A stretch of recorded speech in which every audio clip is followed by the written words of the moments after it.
देश दुनिया च वसदे पंजाबियों नूं जी आया। मैं हरजिंदर सिंह रंधावा, तुसीं देख रहे हो पंजाब टैलीविजन और मेरे नाल ने सरदार नरिंदरपाल सिंह। सरदार साहब, गुरु की ढाबिया च बहन वाले तो आम बंदे नालों 1000 गुणा वध निमरता वाले होने चाहिए। बिल्कुल ठीक। लेकिन इत्थे दोष ही उन्हां ते आ रहे आ जिहड़े गुरु की हजूरी च ने, वड्डे अहुदे ने, सन्मान बेशुमार ने, लेकिन उन्हां दे उत्ते उन्हां दे अपने दोष लाई जांदे आ कि इन्हां दी भाषा बड़ी खराब है, मर्यादा का कोई ध्यान नहीं, बंदे नूं बंदा नहीं समझते। इहो ਜਿਹੇ परेशानियां क्यों सामने आ जांदियां जदों कि बहुत ज्यादा सिੱਖੀ ਦੇ ਵਿੱਚ ਇਸ ਗੱਲ ਦਾ ਬਾਰ-ਬਾਰ ਆਉਂਦਾ ਹੈ ਸਹਿਨਸ਼ੀਲਤਾ ਜੀ, ਦੂਜਿਆਂ ਨਾਲ ਮੁਹੱਬਤ। ਸੋ ਇਹ ਰਿਸ਼ਤੇ ਕਿਹੋ ਜਿਹੇ ਬਣਦੇ ਜਾਂਦੇ? ਦੇਖੋ, ਦੋ ਚੀਜ਼ਾਂ ਬੜੀਆਂ ਸਾਫ਼ ਨੇ ਕਿ ਰੁਤਬਾ ਜਿਹੜਾ ਆ ਉਹ ਹਮੇਸ਼ਾ ਯੋਗਤਾ ਦੇ ਉੱਤੇ ਨਿਰਭਰ ਕਰਦਾ। ਰੁਤਬੇ ਨੂੰ ਮਹਾਨਤਾ, ਰੁਤਬਾ ਮਹਾਨ ਹੈ, ਸੰਸਥਾ ਮਹਾਨ ਹੈ, लेकिन उस महानता नूं बरकरार रखण लई तुहाडी उन्नी ही उच्ची अवस्था चाहिदी है। सरदार साहब, जदों साडी सुरती दरबार साहब तो चलदे कीर्तन प्रवाह दे नाल तुर पैंदी है, बिल्कुल, जदों साडी आत्मा पवित्र हो जांदी आ, बंदा शरशार हो जांदा है संगीत दी उस धुन दे नाल, ਉਹ ਰਾਗੀ ਸਿੰਘ ਅੰਦਰੋਂ ਇੰਨੇ ਪਰੇਸ਼ਾਨ ਹੋਣ ਜੀ, ਉਹ ਮਹਾਰਾਜ ਦੀ ਤਾਬਿਆ 'ਚ ਬੈਠੇ ਦਰਬਾਰ ਸਾਹਿਬ ਦੇ ਉਸ ਕੰਪਲੈਕਸ ਦੇ ਵਿੱਚ ਜਿਹਦੇ 'ਚ ਪਲ ਬਿਤਾਉਣ ਲਈ ਲੋਕ ਤਰਲੇ ਮਾਰਦੇ, ਲਾਈਨਾਂ 'ਚ 2-2 ਘੰਟੇ ਧੁੱਪੇ ਸੜਦੇ ਆ, ਔਰ ਉੱਥੇ ਉਹ ਬੰਦੇ ਪਰੇਸ਼ਾਨੀ ਦੇ ਆਲਮ 'ਚ ਵਿਚਰਦੇ ਹੋਣ, ਤੇ ਦੇਖੋ ਕਿਹੋ ਜਿਹਾ ਮੰਜ਼ਰ ਹੋਏਗਾ, ਕਿਹੋ ਜਿਹਾ ਦ੍ਰਿਸ਼ ਹੋਏਗਾ। ਔਰ ਜਿਹੜੇ ਲੋਕ ਇਹਦੇ ਲਈ ਜ਼ਿੰਮੇਵਾਰ ਆ ਉਹਨਾਂ ਦੇ ਅੰਦਰ ਕੋਈ ਰਹਿਮ ਨਹੀਂ। ਸਵਾਲ ਤੇ ਸਿਰਫ ਇਹੋ ਹੀ ਆ ਕਿ ਪਿਛਲੇ ਕਈ ਮਹੀਨਿਆਂ ਤੋਂ एक ऐसी जिहड़ी चिंगारी सी सुलग रही सी जी, और 27 जुलाई आह जिहड़ी 2020 वाली है, सानू याद है कि दरबार साहब के काफ़ी हजूरी रागी जिहड़े ने वो अकाल तख्त साहब के सकत्रे च आउंदे ने, और जदों वो एक लंबा समा अंदर जथेदार अकाल तख्त साहब के नाल बिता के आउंदे ने ते बाहर मीडिया पुछदा है भी की गल है जी, भाई साहब की मुद्दा सी, क्यों गए सी अंदर इन्ने इकट्ठे होके? वो कहते जी साडा कोई आपसी विचार वटांदरा सी, कोई गुरबाणी कीर्तन बारे असी कुछ सिंह साहब दे नाल विचार करन गए। मतलब मर्यादा च रहिंदे आ, मुंह नहीं खोलते। हाँ, और वो उन्हां नूं बार-बार मीडिया कह रहा कि सानू पता तुहाडी दर्द की आ, पर असीं तुहाडे मूंह सुनना चाहुंदे आ। भी चिट्ठी की दे के आए हो? चिट्ठी की दे के आए हो? वो कहते जी कि असीं कुछ नहीं दे के आए सिंह साहब नाल, असीं विचार करके आए आ, साडी मान मर्यादा अपनी आ, असी ये सारा जो कुछ भी आ असी सिंह साहब दे नाल गल करके आए, बस इस तो गां कुछ नहीं। लेकिन उहदे तो बाद हुंदा की आ कि मैं उस दिन बकायदा उस जगह ते अकाल तख्त दे सकत्रे दे लागे, लेकिन सकत्रे तो थोड़ी दूर 10-20 रागी जिहड़े ने होर उसे कंपलैक्स के नेड़े विचर रहे ने जी। ਹੁਣ तकरीबन वाकफी आ हरकना फतेह की सांझ है। जो पूछा भी सिंह साहब किधर, कहते भी चलो इंतजार करो, तो मैं सह सभाई एक हजूरी रागी ने पूछा, मैं क्या भाई साहब जे कोई मंग पत्र दे के आए हो तो सानू भी दे दिओ, ते कापी दे दिओ। कहते चलो इंतजार करो, शायद तुहानू ही पुजदी करनी पै जावे। मैं क्या फिर कल्ले सानू ना करियो, जे देना तो सारिਆਂ ਨੂੰ दस्सिओ, ये ना होवे अगले कहणगे जी इन्हां नूं कोल ही आई है, साडे कोल तो पता ही नहीं लगा। और हुण कल तो ये निरंतर जिहड़ा सारा कुछ प्रवाह अगे तुरदा पिया जी। दूसरे पासे सोशल मीडिया ते कुछ ऐसे लोग ने जिहड़े सारा दोष रागी ਸਿੰਘਾਂ ਦਾ ਕੱਢੀ जा रहे हैं। सरदार साहब, इस तो पहला कि असीं इहदे ते अगे फर्दर जाइए, मैनूं ये दसो कि जिहड़े हैड ग्रंथी साहब श्री दरबार साहब दे बहुत पवित्र, वो बहुत रुतबा है, रूहानी रुतबा है जी, वो ज्ञानी जगतार सिंह ने, ज्ञानी जगतार सिंह। और ज्ञानी जगतार सिंह सिंह साहबान जिहड़े 5 ने उन्हां दीयां मीटिंग्स बैठदे आ नहीं? देखो उहदा जिहड़ा अकाल तख्त साहब दी 5 प्रधानी मर्यादा है जी, ਉਹਦੇ ਵਿੱਚ ਗਿਆਨੀ ਜਗਤਾਰ ਸਿੰਘ ਹੁੰਦੇ ਆ ਕਿ ਉਹਦੇ ਚ ਜ਼ਿਆਦਾਤਰ ਕੀ ਹੁੰਦਾ ਜੀ ਕਿ ਗਿਆਨੀ ਜਗਤਾਰ ਸਿੰਘ ਹੋਰੀ ਬਹੁਤ ਘੱਟ ਅਸੀਂ ਪੰਜ ਸਿੰਘ ਸਾਹਿਬਾਨ ਦੀ ਮੀਟਿੰਗ 'ਚ ਬੈਠੇ ਦੇਖੇ ਨੇ। ਜ਼ਿਆਦਾਤਰ ਗਿਆਨੀ ਜਗਤਾਰ ਸਿੰਘ ਜਿਹੜੇ ਲੁਧਿਆਣੇ ਵਾਲੇ ਨੇ ਉਹ ਆਉਂਦੇ ਨੇ, ਜਾਂ ਗਿਆਨੀ ਮਾਨ ਸਿੰਘ ਹੋਰੀ ਆਉਂਦੇ ਨੇ, ਗਿਆਨੀ ਰਘਬੀਰ ਸਿੰਘ ਜਿਹੜੇ ਤਖਤ ਸ੍ਰੀ ਆਪਣਾ ਕੇਸਗੜ੍ਹ ਸਾਹਿਬ ਦੇ ਜਥੇਦਾਰ ਨੇ, ਇਹ ਵੀ ਪਹਿਲਾਂ ਸੱਚਖੰਡ ਸ੍ਰੀ ਦਰਬਾਰ ਸਾਹਿਬ ਦੇ ਰਹੇ ਨੇ ਜੀ, ਆਪਣਾ ਸਿੰਘ ਸਾਹਿਬ ਰਹੇ ਨੇ ਜੀ, ਇਹ ਆਉਂਦੇ ਰਹੇ ਨੇ। ਹੁਣ ਗਿਆਨੀ ਮਲਕੀਤ ਸਿੰਘ ਜਿਹੜੇ ਨੇ ਉਹ ਆਉਂਦੇ ਨੇ, ਕਿਉਂਕਿ ਗਿਆਨੀ ਗੁਰਮੁਖ ਸਿੰਘ 2017 ਵਿੱਚ ਪਿਛਾਂ ਹਟ ਗਏ ਸਨ ਕਿ ਮੈਂ ਤੁਹਾਡੀ ਮੀਟਿੰਗਾਂ ਦੇ ਵਿੱਚ ਨਹੀਂ ਆਉਣਾ ਜੀ। ਤਕਰੀਬਨ ਹੁੰਦਾ ਤਖਤ ਸ੍ਰੀ ਪਟਨਾ ਸਾਹਿਬ, ਤਖਤ ਸ੍ਰੀ ਹਜ਼ੂਰ ਸਾਹਿਬ, ਤਖਤ ਸ੍ਰੀ ਕੇਸਗੜ੍ਹ ਸਾਹਿਬ, ਤਖਤ ਸ੍ਰੀ ਦਮਦਮਾ ਸਾਹਿਬ ਤੇ ਪੰਜਵਾਂ ਸਿੰਘ ਸਾਹਿਬਾਨ ਜਥੇਦਾਰ ਅਕਾਲ ਤਖਤ ਸਾਹਿਬ। ਹੁਣ ਕਿਉਂਕਿ ਜਥੇਦਾਰ ਅਕਾਲ ਤਖਤ ਜਿਹੜੇ ਨੇ ਉਹ ਤਲਵੰਡੀ ਸਾਬੋ ਦੇ ਵੀ ਨੇ, ਇਸ ਕਰਕੇ ਹੈੱਡ ਗ੍ਰੰਥੀ ਜਿਹੜੇ ਅਕਾਲ ਤਖਤ ਸਾਹਿਬ ਦੇ ਨੇ ਗਿਆਨੀ ਮਲਕੀਤ ਸਿੰਘ ਹੋਰੀ, ਉਹਨਾਂ ਨੂੰ ਇਧਰ ਲੈ ਲਿਆ ਜਾਂਦਾ। ਸਰਦਾਰ ਸਾਹਿਬ ਸਵਾਲ ਇਹ ਸੀਗਾ, ਲੰਬੀ ਹੋ ਗਈ ਗੱਲਬਾਤ ਦੋਸਤੋ, ਹਜ਼ੂਰੀ ਰਾਗੀ ਹੋਣਾ ਆਪਣੇ ਆਪ ਦੇ ਵਿੱਚ ਬੜਾ ਵੱਡਾ ਸਨਮਾਨ ਹੈ। ਸਿੱਖੀ ਦੇ ਵਿੱਚ ਸਭ ਤੋਂ ਵੱਡੀ ਗੱਲ ਹੁੰਦੀ ਹੈ, ਕਹਿੰਦੇ ਜੀ ਕਿਸੇ ਦੇ ਖੁਸ਼ੀ ਦਾ ਹੋਵੇ, ਕਿਸੇ ਦੇ ਤਕਲੀਫ ਦਾ ਹੋਵੇ, ਕਹਿੰਦੇ ਜੀ ਰਾਗੀ ਸਿੰਘ ਹਜ਼ੂਰੀ ਰਾਗੀ ਜੀ। ਸ਼੍ਰੀ ਦਰਬਾਰ ਸਾਹਿਬ ਦੇ ਹਜ਼ੂਰੀ ਰਾਗੀ ਦਾ ਇੱਕ ਸਥਾਨ ਹੈ, ਲੋਕ ਪੂਜਣ ਤੱਕ ਜਾਂਦੇ ਆ, ਬਹੁਤ ਸੇਵਾ ਕਰਦੇ। ਉਹ ਰਾਗੀ ਪਰੇਸ਼ਾਨੀ ਦੇ ਆਲਮ ਦੇ ਵਿੱਚ ਨੇ ਕਿ ਸਾਨੂੰ ਸਿੰਘ ਸਾਹਿਬ ਗਿਆਨੀ ਜਗਤਾਰ ਸਿੰਘ ਜੀ ਕਾਫੀ ਦੇਰ ਤੋਂ ਪਰੇਸ਼ਾਨ ਕਰ ਰਹੇ ਆ, ਜੀ ਸਾਨੂੰ ਟੋਕਦੇ ਆ, ਮਾੜੀ ਭਾਸ਼ਾ ਵਰਤਦੇ ਆ। ਇਹ ਸਵਾਲ ਸਾਡੇ ਵਰਗੇ ਮੰਚਾਂ ਤੇ ਨਹੀਂ ਆਉਣਾ ਚਾਹੀਦਾ, ਲੇਕਿਨ ਜਦੋਂ ਢੇਰ ਸਾਰੇ, ਮੈਂ 50 ਤੋਂ ਵੱਧ ਦੀ ਗਿਣਤੀ ਦੇ ਵਿੱਚ ਹਜ਼ੂਰੀ ਰਾਗੀ ਦੇਖ ਰਿਹਾ ਸੀ ਜਿਹੜੇ ਆਪਣਾ ਦੁੱਖ ਸੁਣਾ ਰਹੇ ਸੀ। ਇਹ ਲੋਕ ਜਿਨ੍ਹਾਂ ਨੇ ਦੂਜਿਆਂ ਦੇ ਦੁੱਖ ਹਰਨ ਲਈ ਅਰਦਾਸ ਕਰਨੀ ਆ, ਕੀਰਤਨ ਕਰਨੇ ਆ, ਉਹ ਲੋਕ ਜੇ ਆਪ ਤਕਲੀਫ ਚ ਆਉਂਦੇ ਨੇ, ਇਹਦਾ ਮਤਲਬ ਹੈ ਕਿ ਕਿਤੇ ਨਾ ਕਿਤੇ ਅਕਾਲ ਤਖਤ ਸਾਹਿਬ ਦੇ ਜਥੇਦਾਰ ਵੱਲੋਂ ਵੀ ਡਿਲੇ ਕੀਤੀ ਗਈ ਹੈ। ਬਿਲਕੁਲ ਬਿਲਕੁਲ, ਇਹ ਲਿਹਾਜ਼ ਨਹੀਂ ਹੋਣੇ ਚਾਹੀਦੇ। ਸਰਦਾਰ ਸਾਹਿਬ ਅਸੀਂ ਅੱਗੇ ਵੀ ਗੱਲ ਕਰਦੇ ਹੁੰਦੇ ਆ ਵੀ ਸਿੰਘ ਸਾਹਿਬ ਇਹ ਲਿਹਾਜ਼ ਕਿਉਂ, ਜੇ ਫੈਸਲਾ ਤੁਹਾਡੇ ਕੋਲ ਇੰਨੇ ਸਿੰਘ ਚੱਲ ਕੇ ਆਏ, ਕਿੰਨਾ ਕੁ ਫਰਕ ਪੈਂਦਾ ਸੀ ਉਸ ਦਿਨ ਆਪਣੇ ਰੁਝੇਵੇਂ ਟਾਲ ਦਿੰਦੇ ਤੇ ਉਸੇ ਵੇਲੇ ਮੌਕੇ ਤੇ ਨਿਪਟਾਰਾ ਕਰਦੇ। ਜੇ ਕੌਮੀ ਮਸਲੇ, ਇੰਨੇ ਸੰਜੀਦਾ ਮਸਲੇ ਤੁਸੀਂ ਟਾਲਦੇ ਹੋ, ਮੈਨੂੰ ਨਹੀਂ ਲੱਗਦਾ ਸਾਨੂੰ ਰਾਈਟ ਕੋਈ ਨਹੀਂ, ਹੱਕ ਕੋਈ ਨਹੀਂ ਕਿ ਅਸੀਂ ਤੁਹਾਨੂੰ ਕਹੀਏ, ਲੇਕਿਨ ਤੁਹਾਨੂੰ ਇਹ ਮਸਲੇ ਹੱਲ ਕਰ ਦੇਣੇ ਤੁਰੰਤ ਚਾਹੀਦੇ ਆ। ਕਿਉਂਕਿ ਫਰਕ ਤੇ ਇੰਨਾ ਕੀ ਸੀ ਕਿ ਅੱਧੇ ਘੰਟੇ ਦੇ ਨੋਟਸ ਤੇ ਇਹਨਾਂ ਸਾਰੀਆਂ ਧਿਰਾਂ ਨੂੰ ਇੱਕੋ ਥਾਂ ਬਿਠਾ ਲਏ। ਪਹਿਲੀ ਗੱਲ ਤੇ ਕਿ ਕਾਰਨ ਕੀ ਆ, ਕਿਉਂ ਮੀਡੀਆ ਚਾਹੁੰਦਾ ਮਸਲਾ? ਕਾਰਨ ਜਿਹੜਾ ਸਿਰਫ ਇੰਨਾ ਕੁ ਹੈ, ਦੋਨਾਂ ਧਿਰਾਂ ਦੇ ਦਰਮਿਆਨ ਜਿਹੜਾ ਕੋਈ ਮਨਮੁਟਾਵ ਹੈ ਜਾਂ ਕੋਈ ਰੋਸਾ ਹੈ, ਉਹਦਾ ਕਾਰਨ ਕੀ ਹੈ। ਜਿੱਥੋਂ ਤੱਕ ਮੇਰੀ ਸਮਝ ਪੈਂਦਾ ਕਿ ਕਦੇ ਦਰਬਾਰ ਸਾਹਿਬ ਦੇ ਅੰਦਰ ਹਜ਼ੂਰੀ ਰਾਗੀ ਜਿਹੜਾ ਲੱਗਣਾ ਹੁੰਦਾ ਸੀ, ਉਹਦੇ ਲਈ ਬਕਾਇਦਾ ਬਹੁਤ ਹੀ ਸਖਤ ਟੈਕਸਟ ਹੋਇਆ ਕਰਦਾ ਸੀ। ਬਿਲਕੁਲ ਬਣਦਾ ਵੀ ਹੈ। ਅੱਜ ਵੀ ਸ਼੍ਰੋਮਣੀ ਕਮੇਟੀ ਦਾ ਰਿਕਾਰਡ ਖੋਲੋ ਤੇ ਜਿਹੜੇ ਮੇਰੇ ਦੋਸਤ ਇਸ ਚੀਜ਼ ਨੂੰ ਨਹੀਂ ਜਾਣਦੇ, ਉਹ ਹੈ ਕਿ ਸ਼੍ਰੋਮਣੀ ਕਮੇਟੀ ਦੇ ਕੋਲ ਰਾਗੀ ਜਿਹੜੇ ਨੇ 3 ਕੈਟੇਗਰੀਜ਼ ਦੇ ਨੇ ਜੀ, A ਗ੍ਰੇਡ, B ਗ੍ਰੇਡ ਤੇ C ਗ੍ਰੇਡ। C ਗ੍ਰੇਡ ਜਿਹੜੇ ਰਾਗੀ ਜਥੇ ਆਉਂਦੇ ਨੇ C ਗ੍ਰੇਡ ਦੇ ਵਿੱਚ, ਉਹ ਕਦੇ ਵੀ ਸੈਕਸ਼ਨ 85 ਦੇ ਵੱਡੇ ਗੁਰਦੁਆਰਾ ਸਾਹਿਬ ਦੇ ਵਿੱਚ ਰਾਗੀ ਨਹੀਂ, ਮਤਲਬ ਜਿਹੜੇ ਇਤਿਹਾਸਕ ਨੇ ਉਹਨਾਂ ਗੁਰਦੁਆਰਿਆਂ 'ਚ ਉਹਨਾਂ ਨੂੰ ਨਹੀਂ ਭੇਜਿਆ ਜਾਂਦਾ। ਬਿਲਕੁਲ, ਜਿਹੜੇ 85 ਜਿਹੜੇ 20 ਵਾਲੇ ਨੇ ਉਹ ਵੱਡੇ ਇਤਿਹਾਸਕ ਗੁਰਦੁਆਰਾ ਸਾਹਿਬ 'ਚ ਹੈ, ਔਰ ਉਹੀ 20 ਗ੍ਰੇਡ ਜਿਹੜੇ ਨੇ ਉਹ ਗਾਂ ਜਿਉਂ ਤਰੱਕੀ ਹੁੰਦੀ ਹੈ, ਜਿਉਂ ਉਹਨਾਂ ਦੀ ਅਵਸਥਾ ਵੱਧਦੀ ਆ, ਉਹਨਾਂ ਨੂੰ ਦਰਬਾਰ ਸਾਹਿਬ ਦੇ ਵਿੱਚ ਲਿਆਂਦਾ ਜਾਂਦਾ ਸੱਚਖੰਡ ਦੇ ਅੰਦਰ ਡਿਊਟੀ ਲਈ। ਇੱਥੋਂ ਤੱਕ ਹੁੰਦਾ ਕਿ A ਗ੍ਰੇਡ ਦਾ ਜਿਹੜਾ ਰਾਗੀ ਹੈ ਉਹ ਹੀ ਲਾਈਵ ਕੀਰਤਨ ਦੇ ਵਿੱਚ ਬੈਠ ਸਕਦਾ ਜੀ। ਇਹ ਬੜੀ ਸਖਤ ਸੀ।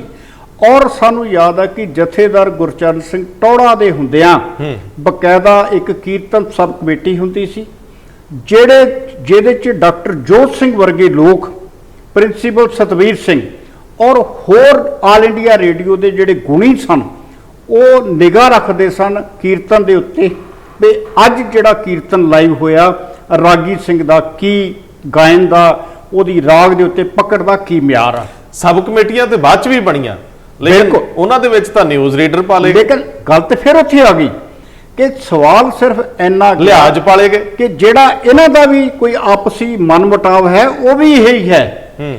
ਜਦੋਂ ਰਾਗੀ ਸਿੰਘਾਂ ਨੂੰ ਅਸੀਂ ਪੁੱਛਿਆ ਵੀ ਝਗੜਾ ਹੈ ਕਿੱਥੋਂ ਆ, ਉਹ ਕਹਿੰਦੇ ਜੀ ਕਿ ਦਰਬਾਰ ਸਾਹਿਬ ਦੀ ਇੱਕ ਪਰੰਪਰਾ ਆ ਕਿ ਜਦੋਂ ਵੀ ਰਾਗੀ ਸਿੰਘ ਨਵੇਂ ਡਿਊਟੀ ਤੇ ਆਉਂਦੇ ਨੇ, ਉਹ ਪਹਿਲਾ ਸ਼ਬਦ ਸਮੇਂ ਦੇ ਰਾਗ ਅਨੁਸਾਰ ਪੜ੍ਹਦੇ ਨੇ। ਇਹ ਨਿਯਮ ਆ ਉੱਥੋਂ ਦਾ ਜੀ। ਉਹਦੇ ਤੋਂ ਬਾਅਦ ਇੱਕ ਸ਼ਬਦ ਰਾਗ 'ਚ ਪੜ੍ਹਦੇ ਨੇ, ਬਾਕੀ ਉਹ ਸ਼ਬਦ ਆਪਣੀ ਮਰਜ਼ੀ ਦੇ ਨਾਲ ਲਾ ਲੈਂਦੇ ਨੇ। ਤੇ ਇਸ ਮਾਮਲੇ 'ਚ ਤਾਂ ਇਸ ਮਾਮਲੇ 'ਚ ਆਜ਼ਾਦੀ ਹੋਣੀ ਚਾਹੀਦੀ ਆ ਕਿ ਗੁਰਬਾਣੀ ਗਾਇਨ ਕਰਨੀ ਆ, ਉਹਦੇ ਵਿੱਚ ਬੰਦਿਸ਼ ਨਾ ਹੋਵੇ। ਬੰਦੇ ਦਾ ਆਪਣਾ ਜਿਹੜਾ ਮਾਈਂਡ ਸੈਟ, ਤੁਸੀਂ ਇਹਨੂੰ ਹੋਰ, ਇਹ ਬੰਦਿਸ਼ ਨਹੀਂ ਹੈ। ਨਹੀਂ, ਜਿਹੜਾ ਰਾਗ ਦਾ ਪਤਾ ਹੋਏਗਾ, ਦੇਖੋ ਦੋ ਚੀਜ਼ਾਂ, ਜਿਹਨੂੰ ਸਮੇਂ ਦੇ ਰਾਗ ਦਾ ਪਤਾ ਹੋਏਗਾ ਉਹੀ ਰਾਗੀ ਉਸ ਵੇਲੇ ਸਮੇਂ ਦੇ ਰਾਗ ਵਿੱਚ ਕੀਰਤਨ ਕਰੇਗਾ, ਪਹਿਲਾ ਇੱਕ ਸ਼ਬਦ ਜੀ। ਉਹਦੇ ਤੋਂ ਬਾਅਦ ਉਹ ਪ੍ਰਕਰਨ ਚੁਣਦੇ ਨੇ, ਕੋਈ ਸੇਵਾ ਦਾ ਚੁਣ ਲਿਆ ਕਿਸੇ ਨੇ, ਕਿਸੇ ਨੇ ਸਿਮਰਨ ਦਾ ਚੁਣ ਲਿਆ, ਕਿਸੇ ਨੇ ਪ੍ਰਭੂ ਪ੍ਰੀਤ ਦਾ ਚੁਣ ਲਿਆ। ਮੇਰਾ ਕਹਿਣ ਦਾ ਮਤਲਬ ਇਹੀ ਸੀਗਾ ਜੀ ਕਿ ਪਹਿਲੇ ਤੋਂ ਬਾਅਦ ਜਿਹੜਾ ਬਾਕੀ ਆ ਉਹ ਆਜ਼ਾਦੀ ਦਿਓ। ਉਹਦੇ ਵਿੱਚ ਲਾਗੇ ਬੈਠੇ ਸਿੰਘ ਸਾਹਿਬ ਦੇਖੋ ਪ੍ਰੋਨੰਸੀਏਸ਼ਨ ਉਚਾਰਨ ਦੇ ਉੱਤੇ ਤਾਂ ਦਖਲ ਦੇਣ, ਲੇਕਿਨ ਤੁਸੀਂ ਰਾਗੀ ਸਿੰਘ ਨੂੰ ਰੋਕ ਕੇ ਉਹਨੂੰ ਆਦੇਸ਼ ਨਹੀਂ ਦੇ ਸਕਦੇ। ਇਹ ਮਰਿਆਦਾ ਦੇ ਖਿਲਾਫ। ਸਰਦਾਰ ਸਾਹਿਬ ਤੁਸੀਂ ਇੱਥੇ ਬੈਠੇ ਹੋ, ਤੁਹਾਨੂੰ ਕੈਮਰੇ ਤੇ ਪਰਲੇ ਬੰਨੇੋਂ ਕੋਈ ਇਸ਼ਾਰਿਆਂ ਨਾਲ ਡਾਇਰੈਕਸ਼ਨ ਦੇ ਰਿਹਾ ਹੋਵੇ, ਤੁਹਾਡੀ ਕਨਸੈਂਟਰੇਸ਼ਨ ਖਤਮ ਹੋ ਜਾਏਗੀ। ਬਹੁਤ ਅਹਿਮ ਸਵਾਲ ਆ ਕਿ ਜਦੋਂ ਤੁਸੀਂ ਕਿਸੇ ਵੀ ਕ੍ਰੀਏਟਿਵ ਕੰਮ ਲਈ ਜਾ ਰਹੇ ਹੋ ਜੀ, ਤੁਸੀਂ ਕਿਧਰੇ ਕੋਈ ਲਾਈਵ ਕਨਸਰਟ ਵੀ ਕਰ ਰਹੇ ਹੋ, ਬਿਲਕੁਲ ਠੀਕ, ਭਾਵੇਂ ਕੋਈ ਸਿੰਗਰ ਹੀ ਆ, ਤੁਸੀਂ ਉਹਨੂੰ ਡਿਸਟਰਬ ਕਰੋਗੇ ਉਹ ਗਾ ਨਹੀਂ ਸਕੇਗਾ ਜੀ। ਜਿੱਥੋਂ ਤੱਕ ਕੀਰਤਨ ਦਾ ਸਵਾਲ ਹੈ ਉਹ ਤਾਂ ਰੂਹਾਨੀਅਤ ਦੀ ਗੱਲ ਹੈ ਜੀ। ਤੁਸੀਂ ਦੂਜਿਆਂ ਨੂੰ ਆਪਣੇ ਨਾਲ ਲੈ ਕੇ ਜਾਣਾ ਹੈ, ਤੁਸੀਂ ਉਸ ਫੀਲ ਨੂੰ ਵੀ ਫੀਲ ਕਰਨਾ ਹੈ ਜਿਹੜੀ ਗੁਰੂ ਕਾਲ ਤੋਂ ਆ ਰਹੀ ਹੈ। ਗੁਰਬਾਣੀ ਨੂੰ ਉਹਦੇ ਸਹੀ ਸੰਦਰਭ ਸਹੀ ਅਰਥਾਂ ਤੱਕ ਲੈ ਕੇ ਜਾਣਾ ਹੈ। ਔਰ ਇਹ ਸਾਰਾ ਕੁਝ ਦੇ ਵਿੱਚ ਜੇ ਉਹਦੇ ਮੈਂਟਲ ਪ੍ਰੈਸ਼ਰ ਹੋਵੇ ਉਸ ਮੌਕੇ ਤੇ ਉਹ ਕਿਵੇਂ ਪਰਫਾਰਮ ਕਰਨਗੇ। ਔਰ ਜਿਹੜਾ ਰਾਗੀ ਸਿੰਘ ਜਿਹੜੇ ਜੋ ਕਹਿ ਰਹੇ ਨੇ ਉਹ ਕਹਿ ਰਹੇ ਨੇ ਕਿ ਜਦੋਂ ਅਕਸਰ ਤੁਸੀਂ ਦੇਖੋ ਕੀਰਤਨ ਤੁਸੀਂ ਲਾਈਵ ਸ਼ਾਮ ਨੂੰ ਸੁਣਦੇ ਹੋ, ਹਾਂ, ਰਹਿਰਾਸ ਤੋਂ ਪਹਿਲੇ ਸਿੰਘ ਸਾਹਿਬ ਜਿਹੜੇ ਤਾਬਿਆ ਬੈਠੇ ਹੁੰਦੇ ਨੇ ਮਹਾਰਾਜ ਦੀ, ਉਹਨਾਂ ਦੀ ਡਿਊਟੀ ਬਦਲ ਜਾਂਦੀ ਹੈ, ਉਹ ਚਲੇ ਜਾਂਦੇ ਨੇ। ਜਦ ਕਿ ਜਿਹੜਾ ਰਾਗੀ ਸਿੰਘ ਹੁੰਦਾ ਪਹਿਲਾਂ ਉਹ ਕੀਰਤਨ ਕਰਦਾ ਹੁੰਦਾ ਉਸ ਵੇਲੇ। ਹੁਣ ਇਹ ਸਿੰਘ ਸਾਹਿਬ ਚਲੇ ਗਏ ਪਹਿਲੇ, ਲੇਕਿਨ ਇਹਨਾਂ ਦੇ ਸਿੰਘ ਸਾਹਿਬ ਦੇ ਬੈਠਣ ਦੇ ਸਮੇਂ ਦੌਰਾਨ ਹੀ ਜਿਹੜਾ ਰਾਗੀ ਜਥਾ ਨਵਾਂ ਆਇਆ ਸੀ ਉਹਨ ਪਹਿਲਾ ਸ਼ਬਦ ਸਮੇਂ ਦੇ ਰਾਗ ਅਨੁਸਾਰ ਪੜ੍ਹ ਲਿਆ ਸੀ ਜੀ। ਹੁਣ ਅਗਰ ਦੂਸਰੇ ਸਿੰਘ ਸਾਹਿਬ ਆ ਜਾਣ ਤੇ ਉਹ ਕਹਿਣ ਕਿ ਅਗਰ ਮੈਂ 15 ਜਾਂ 20 ਮਿੰਟ ਦੇ ਜਾਂ ਅੱਧੇ ਘੰਟੇ ਦੇ ਵਕਫੇ ਬਾਅਦ ਆਇਆ ਤੁਹਾਡੇ ਹਿਸਾਬ ਦੇ ਨਾਲ ਤੇ ਹੁਣ ਤੁਸੀਂ ਸਮੇਂ ਦਾ ਰਾਗ ਪੜੋ, ਤੇ ਉਹ ਕੋਈ ਐਸੀ ਮਰਿਆਦਾ ਸੰਭਵ ਹੀ ਨਹੀਂ ਹੋ ਸਕਦੀ ਕਿ ਇੱਕ ਰਾਗੀ ਆਪਣੇ ਕੀਰਤਨ ਦੌਰਾਨ ਜਿਹੜਾ ਕੀਰਤਨ ਉਹਨਾਂ ਨੇ 1 ਘੰਟਾ ਕਰਨਾ ਜਾਂ ਸਵਾ ਘੰਟਾ ਕਰਨਾ, 2 ਰਾਗ ਦੇ ਵਿੱਚ ਸ਼ਬਦ ਜਿਹੜੇ ਆ ਉਹ ਨਹੀਂ ਪੜਨੇ ਬਣਦੇ ਕਿਤੇ ਜੀ। ਰਾਗੀ ਸਿੰਘ ਕਹਿੰਦੇ ਨੇ ਕਿ ਐਸਾ ਨਹੀਂ ਹੈ। ਸਿੰਘ ਸਾਹਿਬ ਕਹਿੰਦੇ ਨੇ ਕਿ ਐਸਾ ਹੋਣਾ ਚਾਹੀਦਾ, ਜਿੱਥੋਂ ਆ ਕੇ ਥੋੜਾ ਬਹੁਤਾ ਇਹਨਾਂ ਦਾ ਵਖਰੇਵਾ ਆ। ਔਰ ਉਹ ਵਖਰੇਵਾ ਵੀ ਇਸ ਹੱਦ ਤੱਕ ਹੈ ਕਿ ਘੱਟ ਤੋਂ ਘੱਟ 5-6 ਫੁਟੇਜ ਜਿਹੜੀਆਂ ਨੇ ਮੇਰੇ ਕੋਲ ਵੀ ਪਈਆਂ ਨੇ। ਸਰਦਾਰ ਸਾਹਿਬ ਸਵਾਲ ਇਹ ਹੈ ਕਿ ਜੇ ਇਹ ਮਸਲਾ ਬਣੀ ਗਿਆ ਸੀ ਜੀ, ਇਹਨੂੰ ਸੁਲਝਾਉਣਾ ਕਿੰਨੇ, ਇਹਨੂੰ ਇੱਥੋਂ ਤੱਕ ਆਉਣ ਕਿਉਂ ਦਿੱਤਾ ਜਾਵੇ? ਬਿਲਕੁਲ, ਆਖਰ ਸਾਡੇ ਕੌਮੀ ਮਸਲੇ ਨੇ, ਸਾਡੇ ਕੌਮੀ ਮਸਲੇ ਕੋਈ ਬਾਹਰ ਤੇ ਆ ਕੇ ਥੋੜੀ ਨਿਪਟਾਊਗੀ। ਸੋ ਜੇਕਰ ਤੁਸੀਂ ਟਾਲਦੇ ਜਾਓਗੇ, ਇਹਨਾਂ ਸੰਸਥਾਵਾਂ 'ਚ ਸਿਆਸਤ ਆਵੜੂਗੀ ਤੇ ਫਿਰ ਮੁੜ ਕੇ ਅਸੀਂ ਇੱਥੇ ਗਾਹ ਕਿੱਥੇ ਜਾਣਾ। ਅਕਸਰ ਕਹਿੰਦੇ ਹੁੰਦੇ ਆ ਕਿ ਸ਼੍ਰੋਮਣੀ ਕਮੇਟੀ ਦੇ ਪਰਲੇ ਤੇਜਾ ਸਿੰਘ ਸਮੁੰਦਰੀ ਹਾਲ ਦੇ ਗਲਿਆਰਿਆਂ 'ਚ ਤਾਂ ਸਿਆਸਤ ਹੈ ਹੀ ਹੈ, ਤੇ ਘੱਟੋ ਘੱਟ ਇਸ ਜਿਹੜਾ ਪ੍ਰਕਰਮਾ ਹੈ ਗੁਰੂ ਮਹਾਰਾਜ ਦਾ ਇਹ ਘੇਰਾ ਹੈ, ਦਰਬਾਰ ਸਾਹਿਬ ਦਾ ਅੰਦਰਲਾ ਹਿੱਸਾ ਹੈ, ਰੂਹਾਨੀਅਤ ਦਾ ਉਹ ਜਲਾਉ ਹੈ, ਉਹਨਾਂ ਘੇਰਿਆਂ ਦੇ ਵਿੱਚ ਤਾਂ ਸਿਆਸਤ ਨਾ ਵਾੜੀਏ। ਦੇਖੋ ਬੜਾ ਸਾਫ਼ ਹੈ ਕਿ ਅਗਰ ਕੋਈ ਐਸਾ ਹੈ ਤੇ ਗਿਆਨੀ ਜਗਤਾਰ ਸਿੰਘ ਜਿਹੜੇ ਹੈੱਡ ਗ੍ਰੰਥੀ ਨੇ, ਉਹਨਾਂ ਤੋਂ ਇਲਾਵਾ 5 ਸਿੰਘ ਸਾਹਿਬਾਨ ਹੋਰ ਵੀ ਨੇ ਜੀ ਜਿਹੜੇ ਸੱਚਖੰਡ ਦੇ ਅੰਦਰ ਸੇਵਾ ਨਿਭਾਉਂਦੇ ਨੇ। ਉਹਨਾਂ ਤੋਂ ਇਲਾਵਾ ਹੈੱਡ ਗ੍ਰੰਥੀ ਅਕਾਲ ਤਖਤ ਸਾਹਿਬ ਜੀ, ਉਹਨਾਂ ਦੇ ਨਾਲ ਜਿਹੜੇ ਸ਼੍ਰੋਮਣੀ ਕਮੇਟੀ ਦੇ ਚੀਫ ਸਕੱਤਰ ਨੇ ਜਾਂ ਜਿਹੜੇ ਸ਼੍ਰੋਮਣੀ ਕਮੇਟੀ ਸਕੱਤਰ ਸਾਹਿਬਾਨ ਨੇ, ਜਿਹੜੇ ਸਾਰੇ ਸਮੁੱਚੇ ਪ੍ਰਬੰਧਨ ਦੇ ਜ਼ਿੰਮੇਵਾਰ ਨੇ ਜੀ, ਜਿਹੜੇ ਮੈਨੇਜਰ ਦਰਬਾਰ ਸਾਹਿਬ ਨੇ, ਆਖਰ ਇਹ ਸਾਰੇ ਹੀ ਇਕੱਠੇ ਬੈਠ ਸਕਦੇ ਨੇ ਕਿਤੇ? ਬਿਲਕੁਲ ਬੈਠ ਸਕਦੇ, ਗੁਪਤ ਬੈਠ ਸਕਦੇ ਨੇ, ਐਡੀ ਕੋਈ ਗੱਲ ਨਹੀਂ, ਪ੍ਰਬੰਧ ਹੈ। ਸਰਦਾਰ ਜੀ ਮੇਰਾ ਇੱਕ ਸਵਾਲ ਹੈ, ਦੇਖੋ ਇਹ ਮੈਂ ਮਾਫੀ ਮੰਗ ਲੈਣਾ, ਮੈਂ ਮਰਿਆਦਾ ਦੇ ਵਿੱਚ ਦਖਲ ਨਹੀਂ ਦਿੰਦਾ, ਮੇਰੀ ਔਕਾਤ ਕੋਈ ਨਹੀਂ, ਲੇਕਿਨ ਜਿਸ ਬੰਦੇ ਦਾ ਸੁਭਾਅ ਇਸ ਤਰ੍ਹਾਂ ਦਾ ਹੈ, ਹਾਂਜੀ, ਉਹਨੂੰ ਇੰਨੀ ਉੱਚੀ ਜਗ੍ਹਾ ਤੇ ਬੈਠਣ ਲਈ ਅਲਾਓ ਕਿਉਂ ਕਰੇਗਾ? ਜਿਸ ਸ਼ਖਸ ਦਾ ਐਸਾ ਸੁਭਾਅ ਹੋਏਗਾ ਉਹ ਕਦੇ ਪ੍ਰਵਾਹ ਨਹੀਂ ਕਰੇਗਾ ਕਿ ਮੇਰਾ ਸੁਭਾਅ ਐਸਾ ਹੈ। ਲੇਕਿਨ ਜੇਕਰ ਇੰਨੇ ਲੋਕ ਜਿਹੜੇ ਗੁਰੂ ਨੂੰ ਪ੍ਰਣਾਏ ਹੋਏ ਆ, ਬਿਲਕੁਲ ਦੇਖੋ ਜੇਕਰ ਮੰਨ ਲਓ ਕਿਸੇ ਇੱਕ ਨਾਲ ਨਿੱਜੀ ਵਿਰੋਧ ਹੁੰਦਾ, ਬਿਲਕੁਲ, ਜੇ ਕਿਧਰੇ ਜਾਤੀ ਪੰਗਾ ਹੁੰਦਾ ਜੀ, ਕੋਈ 2-4 ਦਾਸੀ ਵਿਰੋਧ ਕਰਦੇ, ਰਾਗੀਆਂ ਦੇ ਵਿੱਚ ਇੰਨੀ ਯੂਨਿਟੀ ਤਾਂ ਹੁੰਦੀ ਨਹੀਂ। ਉਹ ਅਮਰੀਕਾ 'ਚ ਜਿਹੜੇ ਰਾਗੀ ਬੈਠੇ ਨੇ, ਜਿਹੜੇ ਹਜੂਰੀ ਰਾਗੀ ਇੱਥੋਂ ਗਏ ਨੇ, ਅਮਰੀਕਾ 'ਚ ਗਏ ਨੇ, ਆਖਰਕਾਰ ਉਹਨਾਂ ਦਾ ਦਿਲ ਤੇ ਇੱਥੇ ਧੜਕਦਾ ਨਾ, ਬਿਲਕੁਲ ਉਹ ਵੀ ਗਿਆਨੀ ਜਗਤਾਰ ਸਿੰਘ ਦੇ ਖਿਲਾਫ ਨੇ। ਨਹੀਂ ਦੇਖੋ ਜੋ ਅੱਜ ਨਿਕਲ ਕੇ ਬਾਹਰ ਆਇਆ, ਇਹਦੇ ਨਾਲ ਕੌਮ ਦੀ ਰਸਵਾਈ ਹੋਈ ਹੈ ਜੀ। ਦਰਬਾਰ ਸਾਹਿਬ ਦੇ ਅੰਦਰ ਜਿੱਥੇ ਜਾ ਕੇ ਮੈਨੂੰ ਵੀ ਪਤਾ ਹੈ ਕਿ ਅੱਜ ਤੱਕ ਢੰਗ ਨਾਲ ਕਿਸੇ ਵੇਲੇ ਮੱਥਾ ਟੇਕਣ ਲਈ ਤਰਸੀਦਾ ਕਿ ਕੋਈ ਦਿਨ ਮਿਲ ਜੇ, ਉਸ ਜਗ੍ਹਾ ਤੇ ਬੈਠੇ ਵਿਅਕਤੀ ਦੇ ਮਨ 'ਚ ਦਵੈਤ ਆ, ਉਸ ਬੰਦੇ ਦੇ ਮਨ ਦੇ ਅੰਦਰ ਕੌੜਾਪਣ ਹੈ, ਉਹ ਕੌੜਾਪਣ ਦੂਜਿਆਂ ਨੂੰ ਡਾਊਨ ਕਰਨ ਵਾਲਾ, ਨਿਰਾਸ਼ਾ 'ਚ ਧੱਕਣ ਵਾਲਾ ਹੈ। ਉਸ ਬੰਦੇ ਦੀ ਮਾਨਸਿਕਤਾ ਨੂੰ ਜਾਂ ਤਾਂ ਸਮਝਣ ਦਾ ਯਤਨ ਕਰੋ ਜੀ। ਜੇ ਜਥੇਦਾਰ ਅਕਾਲ ਤਖਤ ਸਾਹਿਬ ਨੂੰ ਕੋਈ ਲਿਹਾਜ਼ ਆ ਤੇ ਵੱਖਰੀ ਗੱਲ ਹੈ, ਬਿਲਕੁਲ। ਅਦਰਵਾਈਜ਼ ਇਹ ਮਸਲਾ ਬਿਲਕੁਲ ਇਹ ਮੁੱਦਾ ਜਿਹੜਾ ਆ ਇਹ ਜ਼ਿਆਦਾਤਰ ਇਹ ਰੁਸਵਾ ਜਿਹੜਾ ਨਹੀਂ ਰਹਿਣਾ ਚਾਹੀਦਾ, ਨਹੀਂ ਰਹਿਣਾ ਚਾਹੀਦਾ। ਇਹ ਸਮੇਂ ਤੋਂ ਸਮਾਂ ਰਹਿੰਦਾ ਤੇ ਇੱਕ ਦੂਰ ਦੀ ਗੱਲ ਹੈ, ਇਹ ਤੁਰੰਤ ਜਿਹੜਾ ਹੈ ਇਹਦੇ ਉੱਤੇ ਲਗਾਮ ਹੋਣੀ ਚਾਹੀਦੀ ਹੈ ਜੀ। ਕੋਈ ਵੀ ਧਿਰ ਹੈ, ਚਾਹੇ ਰਾਗੀ ਸਿੰਘ ਨੇ, ਕੋਈ ਜ਼ਰੂਰੀ ਨਹੀਂ ਕਿ ਸਾਰੇ ਰਾਗੀ ਸਿੰਘ ਜਿਹੜੇ ਨੇ ਉਹ ਸਹੀ ਹੋਣ ਜੀ।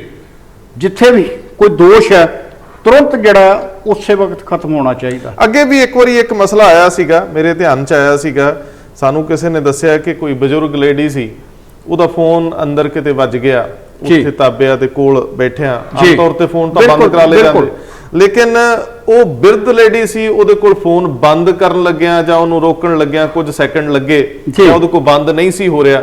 ਸੋ ਇੱਕ ਸਕੂਲ ਦੇ ਪ੍ਰਿੰਸੀਪਲ ਕੋਲ ਬੈਠੇ ਸੀਗੇ, ਉਹਨਾਂ ਨੇ ਇਹ ਸਾਰੀ ਗੱਲ ਮੈਨੂੰ ਦੱਸੀ ਬਾਅਦ ਦੇ ਵਿੱਚ ਕਿ ਉਸ ਔਰਤ ਨੂੰ ਰੱਜ ਕੇ ਬੇਇੱਜ਼ਤ ਕੀਤਾ ਗਿਆ, ਉਹਦਾ ਫੋਨ ਖੋਲਿਆ ਫਿਰ ਚੱਕ ਕੇ ਮਾਰਿਆ। ਸੋ ਸਵਾਲ ਇਹ ਆ ਕਿ ਇਹ ਜੇਕਰ ਘਟਨਾਵਾਂ ਨੇ ਉੱਥੇ ਕਿਤੇ ਕਿਤਾਈ ਵਾਪਰਦੀਆਂ, ਇਹਨਾਂ ਦਾ ਨੋਟਿਸ ਲਿਆ ਜਾਣਾ ਚਾਹੀਦਾ। ਮੈਂ ਦੇਖਿਆ ਉੱਥੋਂ ਦੇ ਪ੍ਰਬੰਧ 'ਚ ਮੈਂ ਗਿਆ ਜਦੋਂ, ਤੇ ਜਿਹੜੇ ਪ੍ਰਕਰਮਾਂ ਦੇ ਮੈਨੇਜਰ ਸੀ ਉਹਨਾਂ ਨੇ ਮੈਨੂੰ ਦਿਖਾਇਆ ਕੋਈ 400 ਸੀਸੀਟੀਵੀ ਲੱਗੇ। 400 ਸੀਸੀਟੀਵੀ ਦੇ ਵਿੱਚ ਹਰ ਤਰ੍ਹਾਂ ਦੀ ਫੁਟੇਜ ਮੌਜੂਦ ਹੁੰਦੀ ਹੈ। ਬਿਲਕੁਲ ਉਸ ਸੀਸੀਟੀਵੀ ਦੇ ਵਿੱਚ ਬਰੀਕ ਨਿਗਰਾਨੀ ਕੀਤੀ ਜਾ ਰਹੀ ਆ, ਔਰ ਉੱਥੇ ਕਾਫੀ ਸਾਰੇ EMPLOYEES ਬੈਠੇ ਆ ਸ਼੍ਰੋਮਣੀ ਕਮੇਟੀ ਦੇ।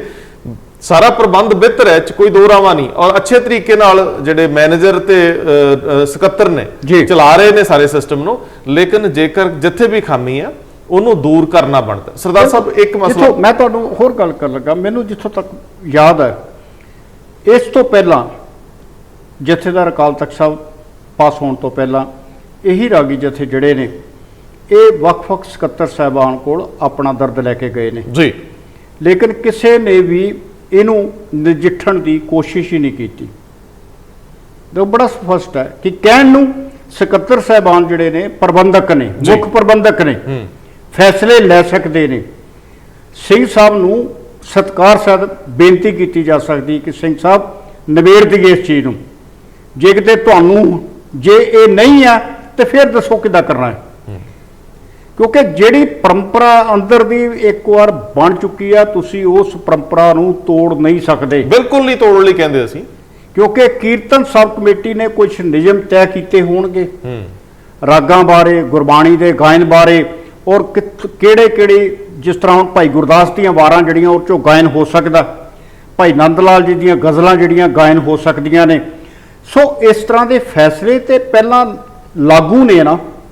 ਦੇਖੋ ਸਰਦਾਰ ਸਾਹਿਬ, ਜਦੋਂ ਅਸੀਂ ਸਿਰਫ ਸੰਸਾਰ ਨੂੰ ਇਹ ਸਾਰਾ ਜਿਹੜਾ ਰੂਹਾਨੀਅਤ ਦਾ ਪੈਗਾਮ ਦੇਣ ਲਈ ਬੈਠੇ ਆ, ਚਾਹੇ ਸਿੰਘ ਸਾਹਿਬ ਹੁਕਮਨਾਮਾ ਲੈ ਰਹੇ ਨੇ, ਬਾਣੀ ਸਰਵਣ ਕਰਾ ਰਹੇ ਨੇ ਸੰਗਤ ਨੂੰ, ਜਾਂ ਰਾਗੀ ਸਿੰਘ ਜਿਹੜੇ ਨੇ ਗਾਇਨ ਕਰ ਰਹੇ ਨੇ, ਆਖਰ ਮਕਸਦ ਤੇ ਇੱਕ ਹੀ ਹੈ ਨਾ, ਸੰਸਾਰ ਨੂੰ ਸੁਨੇਹਾ ਦੇਣ ਦਾ। ਤੇ ਜੇ ਸੁਨੇਹਾ ਦੇਣ ਲੱਗਿਆਂ ਵੀ ਆਪਸ ਵਿੱਚ ਹੀ ਸਾਡੇ ਅੰਦਰ ਦਾ ਸੁਨੇਹਾ ਨਹੀਂ ਪੁੱਜ ਰਿਹਾ ਇੱਕ ਦੂਸਰੇ ਨੂੰ, ਤੇ ਫਿਰ ਉਹਦੇ ਲਈ ਦੋਸ਼ ਕਿਸੇ ਹੋਰ ਨੂੰ ਨਹੀਂ ਦੇਣਾ ਬਣਦਾ, ਉਹ ਦੋਸ਼ ਆਪਣੀ ਝੋਲੀ ਪਾਉਣਾ ਬਣਦਾ। ਇਹ ਗੱਲ ਬਹੁਤ ਵੱਡੀ ਹੈ ਕਿ ਜਿੱਥੋਂ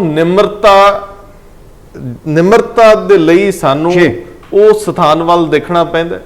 ਅਸੀਂ ਆਪਣੇ ਮਨ ਨੂੰ ਨੀਵਾਂ ਕਰਨ ਲਈ ਦਰਬਾਰ ਸਾਹਿਬ ਦੀਆਂ ਪੌੜੀਆਂ ਉਤਰਦੇ। ਬਿਲਕੁਲ। ਜਦੋਂ ਅਸੀਂ ਦੇਖਦੇ ਹਾਂ ਕਿ ਤੁਸੀਂ ਗਲਿਆਰੇ ਚੋਂ ਅੰਦਰ ਐਂਟਰ ਕਰਦੇ ਹੋ, ਲੇਕਿਨ ਜਦੋਂ ਤੁਸੀਂ ਅੰਦਰ ਵੜਦੇ ਹੋ ਤੁਸੀਂ ਲਗਭਗ 6 ਤੋਂ 8 ਫੁੱਟ ਨੀਚੇ ਜਾਂਦੇ ਹੋ। ਜੀ। ਸੋ ਇਹ ਇੱਕ ਕੁਦਰਤੀ ਸਾਨੂੰ ਦਾਤ ਮਿਲੀ ਹੈ ਕਿ ਤੁਸੀਂ ਨੀਵੇਂ ਆਟੋਮੈਟਿਕਲੀ ਹੋ ਜਾਂਦੇ। ਔਰ ਮੈਂ ਅੱਜ ਤੱਕ ਕੋਈ ਵਿਅਕਤੀ ਵਿਸ਼ੇਸ਼ ਨਹੀਂ ਦੇਖਿਆ ਜਿਹੜਾ ਦਰਬਾਰ ਸਾਹਿਬ 'ਚ ਜਾ ਕੇ ਪੂਰੀ ਤਰ੍ਹਾਂ ਝੁਕਿਆ ਨਾ ਹੋਵੇ। ਸੋ ਜੇਕਰ ਉੱਥੇ ਨਿਮਰਤਾ ਦੀ ਇੱਕ ਉਦਾਹਰਨ ਨਿਕਲਦੀ ਹੈ, ਜੇਕਰ ਅਸੀਂ ਉੱਥੋਂ ਆਪਣੇ ਆਪ ਨੂੰ ਨਿਮਾਣ ਵੱਲ ਲੈ ਕੇ ਜਾਣ ਲਈ ਜਾਂਦੇ ਆ, ਤੇ ਫਿਰ ਉਹਦੇ ਧੁਰ ਅੰਦਰੋਂ ਇਸ ਤਰ੍ਹਾਂ ਦੀਆਂ ਘਟਨਾਵਾਂ ਮਨ ਬਲੂੰਦਰ ਦੀਆਂ ਨੇ। ਜਿਹੜੀ ਮੈਂ ਪਹਿਲੀ ਘਟਨਾ ਦਾ ਵੀ ਜ਼ਿਕਰ ਕੀਤਾ, ਉੱਥੇ ਵੀ ਉਸ ਬਿਰਧ ਮਾਤਾ ਨੂੰ ਜਾਂ ਕਿਸੇ ਨੂੰ ਵੀ ਅੱਛੇ ਤਰੀਕੇ ਨਾਲ ਸਮਝਾਇਆ ਜਾ ਸਕਦਾ। ਅਸੀਂ ਕੋਈ ਕੱਟੜਵਾਦ ਨਹੀਂ ਫੈਲਾਉਣਾ, ਅਸੀਂ ਅਕਸਰ ਦੂਜਿਆਂ ਦੇ ਕੱਟੜਵਾਦ ਦੇ ਖਿਲਾਫ ਹਾਂ। ਸਿੱਖ ਕਿਸੇ ਵੀ ਤਰ੍ਹਾਂ ਦੀ ਸੰਕੀਰਨਤਾ ਦੇ ਨਾਲ ਨਹੀਂ ਤੁਰ ਸਕਦਾ। ਗੁਰੂ ਨਾਨਕ ਸਾਹਿਬ ਦੇ ਸਿਧਾਂਤ ਬੜੇ ਵਿਸ਼ਾਲ ਨੇ, ਔਰ ਜਦੋਂ ਗੁਰਬਾਣੀ ਨੂੰ ਤੁਸੀਂ ਅੱਗੇ ਤੱਕ ਅਧਿਐਨ ਕਰਦੇ ਹੋ ਬੰਦਾ ਡੁੱਬ ਜਾਂਦਾ ਗਲ-ਗਲ ਕਿ ਸਾਡੇ ਗੁਰੂ ਸਦੀਆਂ ਪਹਿਲਾਂ ਵੀ ਕਿੰਨੀ ਅੱਜ ਦੇ ਦਿਨ ਦੀ ਰੈਲੇਵੈਂਟ ਗੱਲ ਕਹਿ ਕੇ ਗਏ ਆ। ਸੋ ਇਹ ਇੱਕ ਵੱਡਾ ਮਸਲਾ। ਇੱਕ ਮਸਲਾ ਜਾਂਦੇ ਜਾਂਦੇ ਸਤਕਾਰ ਕਮੇਟੀ ਵਾਲੇ ਜਿਹੜੇ ਅੱਜ ਕੁਝ ਉਧਰ ਗਲਿਆਰੇ 'ਚ ਸੀ ਆਏ, ਜੀ ਅਕਾਲ ਤਖਤ ਦੇ ਸਕੱਤਰ ਵੱਲ ਵੀ ਆਏ ਸੀਗੇ, ਉਹਦੇ ਬਾਰੇ ਜਰਾ ਜਾਂਦੇ ਜਾਂਦੇ ਦੱਸ ਦਿਓ ਇੱਕ ਅੱਧ ਮਿੰਟ 'ਚ। ਉਹਦੇ 'ਚ ਇਹ ਹੈ ਜੀ ਕਿ ਇੱਕ ਖਬਰ ਜਿਹੜੀ ਸੀ ਬਹੁਤ ਉੱਭਰ ਕੇ ਸਾਹਮਣੇ ਆਈ ਜੀ ਕਿ ਖਾਲਸਾ ਕਾਲਜ ਹੁਸ਼ਿਆਰਪੁਰ ਦੇ ਰਿਟਾਇਰਡ ਪ੍ਰਿੰਸੀਪਲ ਸਾਹਿਬ ਨੇ, ਉਹਨਾਂ ਦੇ ਘਰ ਸ੍ਰੀ ਗੁਰੂ ਗ੍ਰੰਥ ਸਾਹਿਬ ਦਾ ਪਾਵਨ ਸਰੂਪ ਸੀ ਜੀ। ਖਬਰ ਇਹੀ ਸੀ ਕਿ ਸਤਕਾਰ ਕਮੇਟੀ ਨੇ ਕਿਹਾ ਕਿ ਉਹਨਾਂ ਦੇ ਘਰ ਸ੍ਰੀ ਗੁਰੂ ਗ੍ਰੰਥ ਸਾਹਿਬ ਦਾ ਸਤਕਾਰ ਜਿਹੜਾ ਕਾਇਮ ਨਹੀਂ ਰੱਖਿਆ ਜਾ ਅਗੇ ਰਿਹਾ। ਜੀ ਮੀਟ ਖਾਂਦੇ ਹਾਂ, ਕਿਉਂਕਿ ਜਿਹੜਾ ਪ੍ਰਿੰਸੀਪਲ ਸਾਹਿਬ ਨੇ ਉਹ ਮੀਟ ਦਾ ਸੇਵਨ ਕਰਦੇ ਨੇ। ਉਹਦੇ ਤੋਂ ਬਾਅਦ ਉਹ ਗੱਲ ਕਾਫੀ ਫੈਲ ਗਈ ਤੇ ਉਹਦੇ ਜਦੋਂ ਇੰਨੀ ਕਿ ਜ਼ਿਆਦਾ ਫੈਲੀ ਉਹ ਗੱਲ ਤੇ ਅਕਾਲ ਤਖਤ ਸਾਹਿਬ ਦੇ ਜਥੇਦਾਰ ਗਿਆਨੀ ਹਰਪ੍ਰੀਤ ਸਿੰਘ ਹੋਰਾਂ ਨੇ ਇੱਕ ਪ੍ਰੈਸ ਨੋਟ ਜਾਰੀ ਕੀਤਾ ਕਿ ਕੋਈ ਵੀ ਸੰਸਥਾ ਜਿਹੜੀ ਆ ਇਸ ਤਰ੍ਹਾਂ ਨਾ ਕਰੇ, ਆਪੇ ਫੈਸਲਾ ਨਾ ਲਵੇ, ਅਜਿਹੇ ਫੈਸਲੇ ਲੈਣ ਤੋਂ ਪਹਿਲਾਂ ਸ਼੍ਰੋਮਣੀ ਕਮੇਟੀ ਨੂੰ ਭਰੋਸੇ 'ਚ ਲੈ ਲੇ ਜਾਂ ਅਕਾਲ ਤਖਤ ਸਾਹਿਬ ਨੂੰ ਭਰੋਸੇ ਵਿੱਚ ਲੈ ਕੇ। ਠੀਕ ਹੈ ਉਹਨਾਂ ਨੇ। ਲੇਕਿਨ ਅੱਜ ਉਹੀ ਸਤਕਾਰ ਕਮੇਟੀ ਜਿਹੜੀ ਆ ਉਹ ਉਹਨਾਂ ਦੇ ਕੋਈ 50 ਸਿੰਘ ਸੀ ਜੀ ਔਰ 5 ਮੋਹਤਬਰ ਜਿਹੜੇ ਮੇਨ ਨੇ ਉਹਨਾਂ ਦੀ ਅਗਵਾਈ 'ਚ ਉਹਨਾਂ ਨੇ ਪਹਿਲਾਂ ਗੁਰਦੁਆਰਾ ਸੰਤੋਖ ਸਰ ਸਾਹਿਬ ਵਿਖੇ ਬੈਠ ਕੇ ਆਪਸੀ ਵਿਚਾਰਾਂ ਕੀਤੀਆਂ ਔਰ ਬਾਅਦ 'ਚ ਆਏ। ਸਾਨੂੰ ਇਹ ਸੀਗਾ ਕਿ ਸ਼ਾਇਦ ਇਹ ਕੋਈ ਪ੍ਰੈਸ ਨੋਟ ਜਿਹੜਾ ਜਥੇਦਾਰ ਸਾਹਿਬ ਨੂੰ ਦੇਣਾ ਚਾਹੁੰਦੇ ਨੇ, ਲੇਕਿਨ ਉਹ ਸਿੱਧੇ ਅਕਾਲ ਤਖਤ ਸਾਹਿਬ ਦੇ ਸਨਮੁਖ ਗਏ ਨੇ, ਅਰਦਾਸ ਕੀਤੀ ਤੇ ਵਾਪਸ ਆ ਗਏ। ਜਦੋਂ ਮੀਡੀਆ ਨੇ ਪੁੱਛਿਆ ਤੇ ਉਹਨਾਂ ਨੇ ਕਿਹਾ ਜੀ ਕਿ ਅਕਾਲ ਤਖਤ ਸਾਹਿਬ ਦੇ ਜਥੇਦਾਰ ਨੇ ਜਿਹੜਾ ਸੁਨੇਹਾ ਭੇਜਿਆ ਆ ਪ੍ਰੈਸ ਦੇ ਰਾਹੀਂ ਜੀ, ਉਹਦੇ ਵਿੱਚ ਸਾਡਾ ਪੱਖ ਸੁਣਿਆ ਨਹੀਂ ਗਿਆ। ਅੱਛਾ, ਉਹ ਇੱਕ ਪਾਸੜ ਫੈਸਲਾ ਆ। ਅਕਾਲ ਤਖਤ ਸਾਹਿਬ ਵੀ ਇਹੀ ਸੰਦੇਸ਼ ਦਿੰਦਾ ਕਿ ਸ੍ਰੀ ਗੁਰੂ ਗ੍ਰੰਥ ਸਾਹਿਬ ਦਾ ਸਤਿਕਾਰ ਰੱਖਣਾ ਚਾਹੀਦਾ ਤੇ ਜੇ ਕਿਤੇ ਨਹੀਂ ਰੱਖਿਆ ਜਾ ਰਿਹਾ ਤੇ ਸਤਿਕਾਰ ਕਮੇਟੀ ਅਗਰ ਇਹ ਫੈਸਲੇ ਲਾਗੂ, ਹੁਕਮਨਾਮੇ ਜਿਹੜੇ ਅਕਾਲ ਤਖਤ ਸਾਹਿਬ ਦੇ ਨੇ ਸਮੇਂ-ਸਮੇਂ ਹੋਏ ਲਾਗੂ ਕਰਵਾ ਰਹੀ ਤੇ ਉਹਦੇ 'ਚ ਗਲਤ ਕੀ ਆ। ਪਰ ਹਰ ਜਗ੍ਹਾ ਤਲਵਾਰਾਂ ਲਾਠੀਆਂ ਚਲਾਉਣੀਆਂ ਜਾਇਜ਼ ਥੋੜਾ। ਉਹ ਸਾਰੀਆਂ ਗੱਲਾਂ ਹੋਈਆਂ।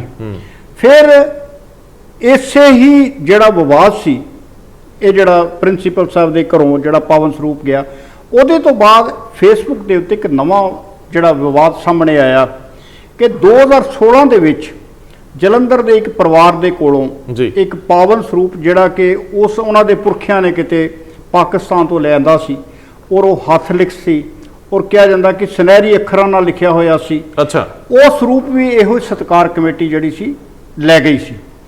ਫਿਰ ਉਸੇ ਸਰੂਪ ਦਾ ਮਾਮਲਾ ਵੀ ਉੱਠਿਆ। ਚਿੰਤਾ ਪ੍ਰਗਟਾਈ ਜਾ ਰਹੀ ਸੀ ਕਿ ਆਖਰ ਇਹ ਪਾਵਨ ਸਰੂਪ ਜਿਹੜੇ ਪ੍ਰਾਤਨ ਨੇ ਕਿੱਥੇ ਜਾ ਰਹੇ ਨੇ। ਹਾਂ, ਇਹ ਚਿੰਤਾ ਇਸ ਕਰਕੇ ਸੀ ਕਿ 2016 ਦੇ ਵਿੱਚ ਇੱਕ ਆਮ ਆਵਾਜ਼ ਆਈ ਸੀ ਕਈ ਜਗ੍ਹਾ ਪਿੰਡਾਂ ਦੇ ਵਿੱਚੋਂ ਕਿ ਕਈ ਜਗ੍ਹਾ ਤੋਂ ਕੁਝ ਲੋਕ ਜਿਹੜੇ ਨੇ ਪਾਵਨ ਸਰੂਪ ਜਿਹੜੇ ਇਕੱਠੇ ਕਰੀ ਜਾ ਰਹੇ ਨੇ ਪ੍ਰਾਤਨ ਤੇ ਨਵੇਂ ਕਹਿੰਦੇ ਨੇ ਸਾਡੇ ਕੋਲ ਲੈ ਲਓ। ਬਿਲਕੁਲ ਬਿਲਕੁਲ। ਉਸ ਵੇਲੇ ਇਹ ਖਦਸ਼ਾ ਪ੍ਰਗਟਾਇਆ ਗਿਆ ਸੀ ਕਿ ਕਿਤੇ ਇਹ ਤਾਂ ਨਹੀਂ ਕੋਈ ਐਸੀ ਏਜੰਸੀ ਜਾਂ ਕੋਈ ਐਸਾ ਸੰਸਥਾ ਹੋਵੇ ਜਿਹੜੀ ਸਾਡੇ ਪ੍ਰਾਤਨ ਸਰੂਪ ਨੇ ਉਹਨਾਂ ਨੂੰ ਆਪਣੇ 'ਚ ਕਬਜ਼ੇ 'ਚ ਕਰ ਲੇ ਤੇ ਬਾਅਦ ਦੇ ਵਿੱਚ ਕੋਈ ਨਵਾਂ ਵਿਵਾਦ ਗੁਰੂ ਗ੍ਰੰਥ ਸਾਹਿਬ ਦੀ ਬਾਣੀ ਬਾਰੇ ਛੇੜਿਆ ਜਾਵੇ। ਇਹ ਸੰਭਵ ਹੁੰਦਾ ਹੈ ਤਾਂ ਕਿ ਜਦੋਂ ਤੁਸੀਂ ਮੇਲ ਤੇ ਕਰਨਾ ਪ੍ਰਾਤਨ ਸਰੂਪ ਨਾਲ, ਖਰੜੇ ਨਾਲ, ਕਿਸੇ ਨਾਲ, ਬਿਲਕੁਲ, ਤੇ ਜੇ ਤੁਹਾਡੇ ਕੋਲ ਪ੍ਰਾਤਨ ਸਰੂਪ ਹੀ ਨਹੀਂ ਰਹੇ ਤੇ ਫਿਰ ਮੇਲ ਕਰਨਾ ਹੋਏਗਾ। ਹੁਣ ਅੱਜ ਵੀ ਇਹੋ ਹੀ ਸਵਾਲ ਜਿਹੜਾ ਸੀਗਾ ਸਤਕਾਰ ਕਮੇਟੀ ਵਾਲਿਆਂ ਨੂੰ ਪੁੱਛਿਆ ਸੀ ਕਿ ਬਾਰ-ਬਾਰ ਤੁਸੀਂ ਹੀ ਕਿਉਂ ਨਿਸ਼ਾਨੇ ਤੇ ਆਉਂਦੇ ਹੋ। ਉਸ ਵੇਲੇ ਉਹਨਾਂ ਦਾ ਕਹਿਣਾ ਸੀ ਕਿ ਨਾ ਤੇ ਸ਼੍ਰੋਮਣੀ ਕਮੇਟੀ ਦੇ ਪ੍ਰਚਾਰਕ ਨਾ ਸ਼੍ਰੋਮਣੀ ਕਮੇਟੀ ਆਪ ਸ੍ਰੀ ਗੁਰੂ ਗ੍ਰੰਥ ਸਾਹਿਬ ਦੇ ਸਰੂਪਾਂ ਦੇ ਸਤਿਕਾਰ ਪ੍ਰਤੀ ਸੁਹਿਰਦ ਹੈ ਤੇ ਨਾ ਕਿਸੇ ਨੂੰ ਕਰਨ ਦਿੰਦੇ ਨੇ ਜੀ। ਲੇਕਿਨ ਜਿੱਥੋਂ ਤੱਕ ਮੇਰੀ ਜਾਣਕਾਰੀ ਹੈ ਕਿ ਜਿਹੜਾ 267 ਸਰੂਪਾਂ ਦਾ ਮਸਲਾ ਹੁਣ ਉਠਾਇਆ ਜਾ ਰਿਹਾ, ਇਸੇ ਮਸਲੇ ਤੋਂ ਕੁਝ ਸਮਾਂ ਪਹਿਲਾਂ ਗੁਰਦੁਆਰਾ ਰਾਮਸਰ ਵਿਖੇ ਇਹੀ ਸਤਕਾਰ ਕਮੇਟੀ ਪੁੱਜੀ ਸੀ ਕਿ ਤੁਸੀਂ ਜਦੇ ਉੱਥੇ ਮਹਾਰਾਜ ਦੇ ਸਰੂਪ ਛਪਾ ਰਹੇ ਹੋ ਜਾਂ ਉਹਨਾਂ ਦੀ ਜਿਲਦ ਸਾਜੀ ਹੋ ਰਹੀ ਹੈ, ਉਹ ਮਰਿਆਦਾ ਦੇ ਅਨੁਸਾਰ ਨਹੀਂ ਹੋ ਰਹੀ। ਅੱਛਾ, ਉਸ ਵੇਲੇ ਇਸੇ ਸਤਕਾਰ ਕਮੇਟੀ ਨਾਲ ਸ਼੍ਰੋਮਣੀ ਕਮੇਟੀ ਦੀ ਟਾਸਕ ਫੋਰਸ ਦਾ ਤਕਰਾਰ ਹੋਇਆ ਔਰ ਸਤਕਾਰ ਕਮੇਟੀ ਦੇ ਖਿਲਾਫ ਸ਼੍ਰੋਮਣੀ ਕਮੇਟੀ ਨੇ ਬਕਾਇਦਾ ਪਰਚਾ ਦਰਜ ਕਰਾਇਆ ਸੀ। ਸੋ ਹੁਣ ਸਵਾਲ ਸਿਰਫ ਇੰਨਾ ਕਿ ਰਹਿ ਗਿਆ ਕਿ ਅਸੀਂ ਜਦੋਂ ਉਸ ਸਤਕਾਰ ਕਮੇਟੀ ਦੇ ਸਿੰਘ ਨੂੰ ਸਵਾਲ ਕੀਤਾ ਕਿ ਜਿਹੜਾ ਸਰੂਪ 2016 ਦਾ ਆ ਜੀ, ਤੁਸੀਂ ਉਹਦਾ ਸਪਸ਼ਟੀਕਰਨ ਤੇ ਦੇ ਦਿੱਤਾ ਆ, ਲੇਕਿਨ ਸਾਨੂੰ ਇਹ ਦੱਸੋ ਕਿ ਜਿਹੜੀ ਤੁਹਾਡੀ ਆਪਣੀ ਫੇਸਬੁੱਕ ਅਕਾਊਂਟ ਤੇ ਤੁਹਾਨੂੰ ਉਹ ਲੋਕ ਸਵਾਲ ਕਰ ਰਹੇ ਨੇ ਕਿ 4 ਸਾਲ ਤੋਂ ਸਰੂਪ ਮੰਗਿਆ ਜਾ ਰਿਹਾ, ਤੁਸੀਂ ਦਿਖਾ ਕਿਉਂ ਨਹੀਂ ਰਹੇ? ਜੀ ਜੀ। ਫਿਰ ਉਹ ਬੰਦਾ ਕਹਿੰਦੇ ਸਾਡੇ ਕੋਲ ਸਰੂਪ ਹੈਗੇ ਨਹੀਂ। ਅਸੀਂ ਕਿਹਾ ਚਲੋ ਸਾਨੂੰ ਦਿਖਾ ਦਿਓ, ਮੀਡੀਆ ਨੂੰ ਦਿਖਾ ਦਾਂਗੇ ਜੀ। ਕਦੋਂ? ਜਦੋਂ ਸਾਡੀ ਸੁਸਾਇਟੀ ਫੈਸਲਾ ਕਰ ਲੇ ਜੀ। ਸੋ ਇਹ ਚੀਜ਼, ਇਹ ਮਸਲਾ ਜਿਹੜਾ ਆ 2015 ਦੇ ਗਿਆਨੀ ਗੁਰਬਚਨ ਸਿੰਘ ਦੇ ਟਾਈਮ ਤੇ ਵੀ ਬੜੀ ਵਾਰ ਸਤਿਕਾਰ ਕਮੇਟੀਆਂ ਨੇ ਕਿਹਾ ਕਿ ਅਸੀਂ ਨਹੀਂ ਤੁਹਾਡੇ ਹੁਕਮ ਅਨੁਸਾਰ ਚੱਲ ਸਕਦੇ। ਅੱਜ ਫੇਰ ਇੱਕ ਵਾਰ ਫੇਰ ਕਿ ਅਸੀਂ ਜਥੇਦਾਰ ਸਾਹਿਬ ਦੇ ਕੋਲ ਨਹੀਂ ਜਾਣਾ। ਮੈਂ ਸਵਾਲ ਇਹੋ ਹੀ ਕੀਤਾ ਸੀ ਕਿ ਮੈਨੂੰ ਇਹ ਦੱਸੋ ਕਿ ਸਤਿਕਾਰ ਕਮੇਟੀ ਕਿੰਨੀ ਕੁ ਵਾਰੀ ਰੁੱਸ ਚੁੱਕੀ ਆ? ਅੱਛਾ। ਉਹ ਕਹਿੰਦੇ ਜੀ 2 ਵਾਰੀ। ਮੈਂ ਕਿਹਾ ਮੇਰੇ ਹਿਸਾਬ ਨਾਲ ਤੁਸੀਂ ਤੀਸਰੀ ਵਾਰੀ ਰੁੱਸੇ ਹੋ ਅੱਜ ਫਿਰ। ਅੱਛਾ। ਇੱਕ ਵਾਰੀ ਗਿਆਨੀ ਗੁਰਬਚਨ ਸਿੰਘ ਹੋਰਾਂ ਨੇ ਸੱਦ ਕੇ ਭਾਈ ਅਮਰੀਕ ਸਿੰਘ ਹੋਰਾਂ ਨੂੰ ਤੁਹਾਡਾ ਇੰਚਾਰਜ ਲਾਤਾ ਸੀ। ਮੈਂ ਕਿਹਾ ਗਿਆਨੀ ਵਿਦਾਂਤੀ ਸਾਹਿਬ ਨਾਲ, ਕਹਿੰਦੇ ਨਹੀਂ ਉਹਨਾਂ ਨਾਲ ਸੰਬੰਧ ਤੇ ਬਹੁਤ ਚੰਗੇ ਰਹੇ। ਮੈਂ ਗਿਆਨੀ ਗੁਰਬਚਨ ਸਿੰਘ, ਕਹਿੰਦੇ ਇੱਕ ਵਾਰੀ ਉਹਨਾਂ ਨੇ ਰੋਸਾ ਸੀ, ਇੱਕ ਵਾਰੀ ਉਹਨਾਂ ਭਾਈ ਅਮਰੀਕ ਸਿੰਘ ਨੂੰ ਲਾਤਾ। ਤੇ ਮੈਂ ਕਿਹਾ ਜਦੋਂ 2015 ਚ ਭਾਈ ਅਮਰੀਕ ਸਿੰਘ ਹੁਕਮਨਾਮੇ ਲੈ ਕੇ ਵਾਪਸ ਆ ਗਏ ਸਨ ਕਿ ਸਿੰਘ ਸਾਹਿਬ ਜਿਹੜੇ ਹੁਕਮਨਾਮੇ ਤੁਸੀਂ ਸ੍ਰੀ ਗੁਰੂ ਗ੍ਰੰਥ ਸਾਹਿਬ ਦੇ ਸਤਿਕਾਰ ਕਾਇਮ ਰੱਖਣ ਲਈ ਜਾਰੀ ਕੀਤੇ ਨੇ, ਜੇ ਇਹਨਾਂ ਤੇ ਅਮਲ ਨਹੀਂ ਹੋਣਾ ਤੇ ਹੁਕਮਨਾਮੇ ਵਾਪਸ ਲੈ ਲਓ ਜੀ। ਮੈਂ ਕਿਹਾ ਉਦੋਂ ਤੁਸੀਂ ਨਾਲ ਸੀ? ਹਾਂਜੀ ਅਸੀਂ ਨਾਲ ਸੀ। ਮੈਂ ਕਿਹਾ ਫਿਰ ਅੱਜ ਕਹਿੰਦੇ ਅੱਜ ਤੀਸਰੀ ਵਾਰੀ ਅਸੀਂ ਆਏ ਹਾਂ। ਸੋ ਇਹ ਵੀ ਇੱਕ ਜਿਹੜੀ ਦੇਖੋ 2 ਚੀਜ਼ਾਂ ਨੇ, ਜ਼ਿੰਮੇਵਾਰੀਆਂ ਨੇ। ਜਿੱਥੋਂ ਤੱਕ ਤੇ ਇਹ ਕਿਹਾ ਜਾ ਰਿਹਾ ਕਿ ਅਕਾਲ ਤਖਤ ਸਾਹਿਬ ਨੇ ਅਗਰ ਕੋਈ ਆਦੇਸ਼ ਜਾਰੀ ਕੀਤਾ, ਅਗਰ ਕੋਈ ਹੁਕਮਨਾਮਾ ਜਾਰੀ ਕੀਤਾ ਕਿ ਮੜੀਆਂ ਤੇ, ਮਸਾਣਾਂ ਤੇ ਜਾਂ ਕਬਰਾਂ ਤੇ ਜਾਂ ਮਜ਼ਾਰਾਂ ਦੇ ਉੱਤੇ ਗੁਰੂ ਗ੍ਰੰਥ ਸਾਹਿਬ ਦਾ ਪ੍ਰਕਾਸ਼ ਨਹੀਂ ਹੋਣਾ ਚਾਹੀਦਾ, ਜਿਹੜੇ ਮੈਰਿਜ ਪੈਲਸ ਆ ਉੱਥੇ ਗੁਰੂ ਗ੍ਰੰਥ ਸਾਹਿਬ ਦਾ ਸਰੂਪ ਨਹੀਂ ਜਾਣਾ ਚਾਹੀਦਾ, ਤੇ ਇਹ ਯਕੀਨੀ ਬਣਾਉਣਾ ਵੀ ਘੱਟੋ ਘੱਟ ਸ਼੍ਰੋਮਣੀ ਕਮੇਟੀ ਦਾ ਅਹਿਮ ਫਰਜ਼ ਹੈ। ਆ ਦੇਖੋ, ਆਪਣੀ ਜ਼ਿੰਮੇਵਾਰੀ ਛੱਡਾਂਗੇ ਤੇ ਕੋਈ ਹੋਰ ਆਊਗਾ। ਬਿਲਕੁਲ। ਲੇਕਿਨ ਇੱਕ ਸਵਾਲ ਇਸ ਤੋਂ ਵੀ ਵੱਡਾ ਹੈ ਕਿ ਜਦੋਂ ਸਿੱਖਾਂ ਦੀਆਂ ਜਥੇਬੰਦੀਆਂ ਆਪਸ ਵਿੱਚ ਟਕਰਾਉਣਗੀਆਂ ਜੀ, ਤੇ ਫਿਰ ਉਹਨਾਂ ਦੇ ਨਿਪਟਾਰੇ ਲਈ ਵੀ ਸਭ ਤੋਂ ਅਹਿਮ ਜਗ੍ਹਾ ਸ਼੍ਰੀ ਅਕਾਲ ਤਖਤ ਸਾਹਿਬ ਆ ਜੀ। ਤੇ ਇਹਦੇ ਵਿੱਚ ਵੀ ਮੈਨੂੰ ਲੱਗਦਾ ਸੀਗਾ ਕਿ ਜੇਕਰ ਉਹ ਲੋਕ ਆਏ ਸੀ, ਚਲੇ ਗਏ, ਸਕੱਤਰੇਤ ਵੱਲ ਇਹੋ ਜਿਹਾ ਪ੍ਰਬੰਧ ਹੋਣਾ ਚਾਹੀਦਾ ਕਿ ਉਹਨਾਂ ਨੂੰ ਪ੍ਰੇਰ ਕੇ ਬਿਠਾਇਆ ਜਾਂਦਾ, ਉਹਨਾਂ ਨਾਲ ਗੱਲਬਾਤ ਹੁੰਦੀ। ਗੱਲ ਜਿੰਨਾ ਚਿਰ ਗੱਲ ਤੁਰੂ ਨਹੀਂ, ਗੱਲ ਮੁੱਕੂ ਨਹੀਂ। ਸੋ ਇਹ ਸਭ ਤੋਂ ਪਹਿਲਾ ਮਸਲਾ ਤੇ ਇਹ ਆ ਕਿ ਰਾਗੀ ਸਿੰਘਾਂ ਤੇ ਗਿਆਨੀ ਜਗਤਾਰ ਸਿੰਘ ਦੇ ਵਿੱਚ ਇਹਨਾਂ ਦੇ ਬਿਠਾ ਕੇ ਗੱਲ ਮੁੱਕਣੀ ਚਾਹੀਦੀ। ਜੇਕਰ ਕੋਈ ਧਿਰ ਜ਼ਿਆਦਾ ਵੱਡੀ ਗਲਤੀ ਤੁਹਾਨੂੰ ਲੱਗ ਰਿਹਾ ਵੀ ਕਰਦੀ ਹੈ, ਜ਼ਿੰਮੇਵਾਰੀ ਫਿਕਸ ਕਰਨ ਦਾ ਆਪਣੇ ਕਲਚਰ ਬਣਾਓ। ਜਿਹੜਾ ਬੰਦਾ ਗਲਤੀ ਤੇ ਆ ਉਹਨੂੰ ਸਜ਼ਾ ਵੀ ਲਾਓ। ਲਿਹਾਜ਼ ਕਾਹਦੇ ਆ? ਕੌਮੀ ਮਰਿਆਦਾ ਦੇ ਵਿੱਚ ਸਾਨੂੰ ਕੌਮੀ ਕਿਰਦਾਰ ਘੜਨੇ ਪੈਣਗੇ ਤੇ ਕਿਰਦਾਰਾਂ ਤੋਂ ਬਿਨਾਂ ਤਾਂ ਕੁਝ ਵੀ ਨਹੀਂ। ਸੋ ਸਰਦਾਰ ਸਾਹਿਬ, ਕਾਫੀ ਸਮਾਂ ਹੋ ਗਿਆ, ਅੱਜ ਅਸੀਂ ਧਾਰਮਿਕ ਮੁੱਦਿਆਂ ਤੇ ਹੀ ਰਹਿ ਗਏ। ਅਸੀਂ ਇੱਕ ਹੋਰ ਸੈਗਮੈਂਟ ਦੇ ਵਿੱਚ ਕੁਝ ਜਿਹੜੇ ਸਿਆਸੀ ਆਸ ਕਰਨੀ ਚ ਬਣਦੀ ਅਜੇ ਆਸ ਜਿਹੜੀ ਸਾਡੀ ਖਤਮ ਨਹੀਂ ਹੋਈ ਜੀ। ਤੁਹਾਨੂੰ ਯਾਦ ਹੈ ਕਿ 24 ਤਰੀਕ ਵਾਲੇ ਦਿਨ 24 ਅਗਸਤ ਨੂੰ ਜੀ ਪੰਜ ਸਿੰਘ ਸਾਹਿਬਾਂ ਦੀ ਇਕੱਤਰਤਾ ਹੋ ਰਹੀ ਜੀ ਜੀ। ਅਸੀਂ ਤੇ ਯਕੀਨ ਕਰ ਸਕਦੇ, ਆਸ ਕਰ ਸਕਦੇ ਕਿ ਉਸ ਇਕੱਤਰਤਾ ਦੇ ਵਿੱਚ ਬਹੁਤ ਕੁਝ ਵਿਚਾਰਿਆ ਜਾਣਾ। ਸਰਦਾਰ ਜੀ, ਵਿਚਾਰੇ ਜਾਣ ਤੋਂ ਪਹਿਲਾਂ ਜੀ ਅੱਗ ਵਾਂਗੇ ਗੱਲ ਫੈਲੀ। ਬਿਲਕੁਲ। ਅੱਜ ਜੇ ਰਾਗੀ ਸਿੰਘ ਬੋਲ ਗਿਆ, ਕਹਿੰਦੇ ਗੱਲ ਮੂੰਹੋਂ ਕੱਢੀ ਕਦ ਮੋੜਦੀ, ਵਾਪਸ ਹੁੰਦੀ। ਬਿਲਕੁਲ। ਸੋ ਰੌਲਾ ਤਾਂ ਪੈ ਗਿਆ ਨਾ ਜੀ। ਅਖੇ ਦਰਬਾਰ ਸਾਹਿਬ ਦੇ ਅੰਦਰ ਵੀ ਸਭ ਅੱਛਾ ਨਹੀਂ, ਇਹ ਥੋੜੀ ਹੋ ਸਕਦਾ। ਹਾਂ, ਇਹ ਤਕਲੀਫ ਵਾਲੀ ਗੱਲ ਆ। ਸਾਡਾ ਕੋਈ ਇਰਾਦਾ ਨਹੀਂ ਸੀ ਇਸ ਵਿਸ਼ੇ ਤੇ ਗੱਲ ਕਰਦੇ, ਲੇਕਿਨ ਕੁਝ ਰਾਗੀ ਸਿੰਘਾਂ ਵੱਲੋਂ ਔਰ ਕੁਝ ਸਾਡੀ ਨੈਤਿਕ ਜ਼ਿੰਮੇਵਾਰੀ ਦੇ ਵਜੋਂ ਸਾਨੂੰ ਇੰਜ ਲੱਗਦਾ ਹੈ ਕਿ ਅਸੀਂ ਸ਼੍ਰੀ ਦਰਬਾਰ ਸਾਹਿਬ ਦੇ ਨਾਲ, ਸੱਚਖੰਡ ਸ਼੍ਰੀ ਦਰਬਾਰ ਸਾਹਿਬ ਦੇ ਨਾਲ ਹਰ ਰੋਜ਼ ਜੁੜਦੇ ਹਾਂ। ਸਵੇਰੇ ਜੁੜਦੇ ਆ, ਸ਼ਾਮ ਨੂੰ ਜੁੜਦੇ ਆ, ਦਿਨ ਦੇ ਕਿਸੇ ਵੇਲੇ ਵੀ। ਮੈਂ ਤਾਂ ਟਰੈਵਲ ਕਰਦੇ ਆ ਵੀ ਅਕਸਰ ਜਿਹੜੀ SCPC ਦੀ ਐਪ ਆ ਉਹਦੇ ਤੋਂ ਕੀਰਤਨ ਪਲੇ ਕਰਦਾ। ਸੋ ਮੈਨੂੰ ਲੱਗਦਾ ਕਿ ਉੱਥੇ ਦੇ ਰਾਗੀਆਂ ਨਾਲ, ਉੱਥੇ ਦੇ ਕੀਰਤਨੀਆਂ ਨਾਲ, ਉੱਥੇ ਦੇ ਗ੍ਰੰਥੀਆਂ ਨਾਲ ਸਾਡਾ ਸਿੱਧਾ ਨਾਤਾ ਹੈ, ਉਹ ਸਾਡੇ ਆਪਣੇ ਆ। ਸੋ ਜੇ ਉੱਥੋਂ ਕੋਈ ਗਲਤ ਖਬਰ ਆਉਂਦੀ ਹੈ ਇਸ ਤਰ੍ਹਾਂ ਦੀ ਜਿਹਦੇ 'ਚ ਆਪਸੀ ਵਿਵਾਦ ਨੇ, ਤੇ ਉਹਦੇ ਉੱਤੇ ਸਾਡੀਆਂ ਤਾਂ ਬੇਨਤੀਆਂ, ਅਰਦਾਸਾਂ ਨੇ। ਸਿੰਘ ਸਾਹਿਬ ਨੂੰ ਵੀ ਹੱਥ ਜੋੜ ਕੇ ਬੇਨਤੀ ਹੈ ਕਿ ਇਹੋ ਜਿਹੇ ਮਸਲੇ ਇਸ ਹੱਦ ਤੱਕ ਨਾ ਵਧਣ ਤੇ ਚੰਗਾ ਹੈ। ਬਹੁਤ ਮਿਹਰਬਾਨੀ, ਬਹੁਤ ਧੰਨਵਾਦ।